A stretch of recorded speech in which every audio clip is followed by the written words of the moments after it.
treating the Arab population as a whole, the Palestinian population as a whole, as an inferior race.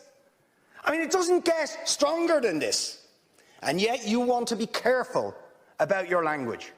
You're happy to correctly use the most strong and robust language to describe the crimes against humanity of Vladimir Putin, but you will not use the same strength of language when it comes to describing Israel's treatment of the Palestinians, when it is now being documented and detailed by two of the most respected human rights organisations in the world, and indeed has been alleged by dozens and dozens of non-governmental organisations, and to be honest, anybody who looks honestly at the decades of brutal, inhumane persecution of the Palestinians, successive assaults on Gaza, the annexation of their land and territory, the systematic application of apartheid rules, you don't want to even use the word apartheid.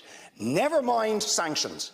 5 days sanctions against Putin and his thugs, 70 years of oppression by the Palestinians, and it wouldn't be, what was the word you used?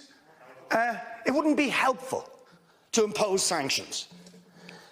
Amnesty International are calling for Israel to be referred to the International Criminal Court for crimes against humanity. Will you support it?